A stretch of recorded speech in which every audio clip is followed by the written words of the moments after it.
কিয়ামতের বিভীষিকাময় পরিস্থিতি দেখে দুধের বাচ্চাকে রেখে বাচ্চার মা দিবে একটা দৌড়। দুধের বাচ্চারে রেখে মা কোনোদিন দৌড় দেয় নাকি?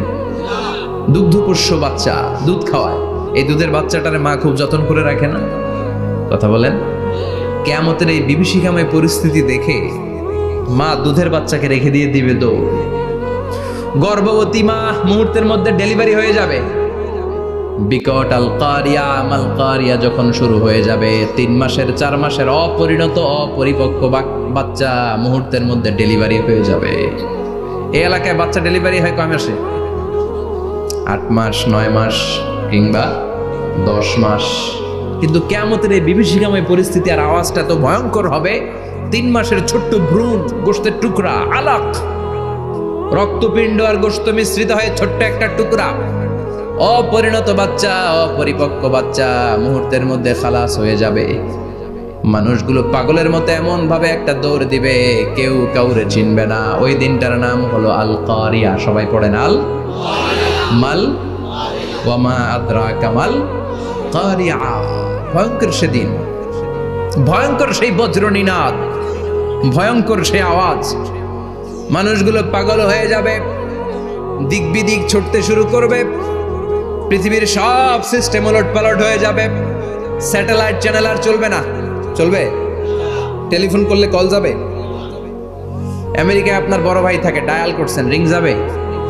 স্যাটেলাইট থাকলে না রিং যাবে? এই যে আমরা কল করি, আমরা যে কল করি কিভাবে করি?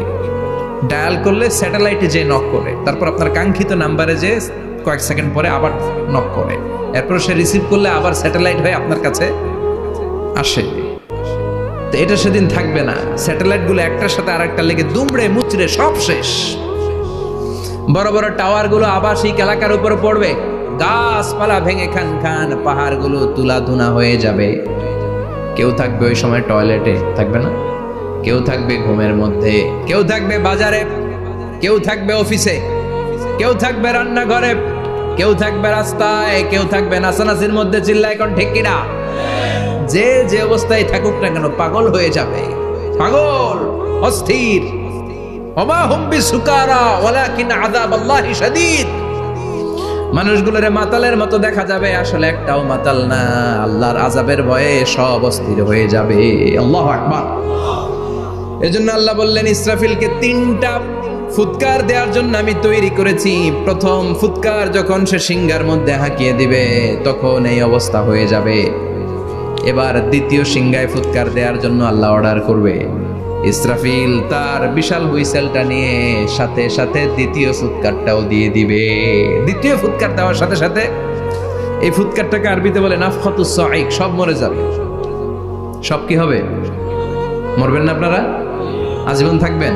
এসেছি, থাকছি কিছুদিন, একটা স্টেশনে ট্রানজিট পিরিয়ড, আবার চলে যাব। জন্মিলেই মরিতে হবে। চিল্লা এখন ঠিক কিনা? আল্লাহ বলবেন ইসরাফিল তোরে 3টা ফুৎকার দেওয়ার জন্য তৈরি করেছি। চিৎকার করে বলেন কয়টা? একটা ফুৎকার দিয়ে দুনিয়াটারে তুই লন্ডভন্ড করে দিলে রে ইসরাফিল।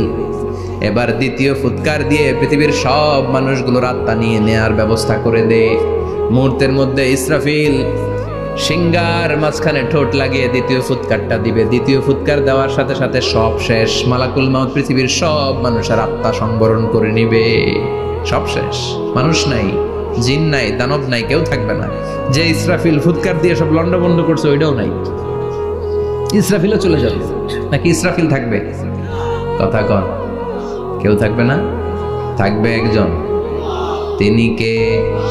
কুল্লু মান আলাইহা ফানি ওয়া ইয়াবকা ওয়াজহু রাব্বিকা যুল জালালি ওয়াল ইকরাম ফাবিআইয়ি আলাই রাব্বিকুমা তুকাযযিবান। এই বিশ্বে যা দেখা যায় সব হয়ে যাবে ফান, নিঃশেষ, কিছু থাকবে না, সব মরে যাবে। থাকবে শুধু একজন সত্তা। চিৎকার করে বলেন তিনি কে? দ্বিতীয় ফুৎকারের পরে সব মানুষ শেষ, প্রাণী শেষ, কোনো প্রাণের অস্তিত্ব আর নাই। আল্লাহ বলবেন জিন জাতীয় মেরে ফেল। মালাকুল মাউত জিন জাতির আত্মা নিয়ে যাবে।